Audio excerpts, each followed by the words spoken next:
যখন কোনো নাস্তিক আমার কাছে আসে আর আমাকে বলে যে সে কোনো রকম ঈশ্বরে বিশ্বাস করে না, প্রথমেই যেটা করি আমি তাকে অভিনন্দন জানাই। আপনারা ভাবতে পারেন আমি কেন নাস্তিককে অভিনন্দন জানাচ্ছি। আমি যে কারণে নাস্তিককে অভিনন্দন জানাচ্ছি সেটা হলো সে চিন্তা করে বেশিরভাগ মানুষই অন্ধভাবে বিশ্বাস করে। উনি খ্রিস্টান কারণ ওনার বাবা খ্রিস্টান, উনি হিন্দু কারণ ওনার বাবা হিন্দু, উনি মুসলিম কারণ ওনার বাবা একজন মুসলিম।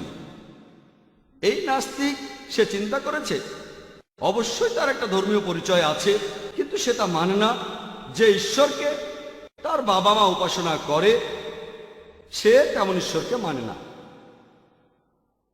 ঈশ্বরের অস্তিত্বকে সে অস্বীকার করে। আমি যে কারণে তাকে অভিনন্দন জানাচ্ছি সেটা হলো সে অলরেডি ইসলামিক শাহাদার প্রথম অংশটা বলে ফেলেছে।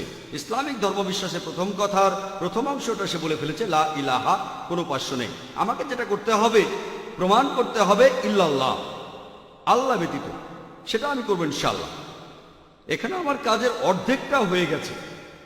অমুসলিমদের ক্ষেত্রে প্রথমে তাদেরকে এটা বোঝানো লাগবে যে তারা যে ঈশ্বরের উপাসনা করে সে সত্যিকারের ঈশ্বর নয়। এখানে আমার কাজের অর্ধেকটাও হয়ে গেছে। সেই নাস্তিক মেনে নিয়েছে কোনো উপাস্য নেই। তাহলে এখন আমাকে যেটা করতে হবে আমাকে আল্লাহ তাআলার অস্তিত্ব প্রমাণ করতে হবে, তাহলে হয়ে যাবে। সেটা আমি করবো ইনশাআল্লাহ। বেশিরভাগ নাস্তিক তারা ভাবে যে বিজ্ঞান হলো সবার উপরে। বর্তমানের সময়টা বিজ্ঞান আর প্রযুক্তির যুগ। তারা ভাবে যে বিজ্ঞানই সবার উপরে।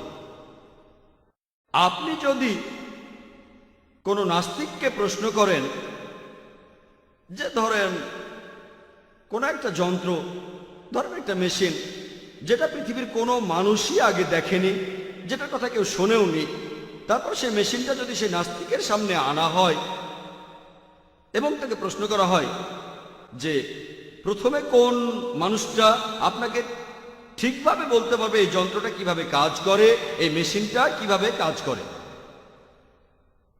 সেই নাস্তিক তখন বলবে মেশিনটা স্রষ্টা বলতে পারবে। কেউ বলবে উৎপাদনকারী, কেউ বলবে প্রস্তুতকারী, কেউ হয়তো বলবে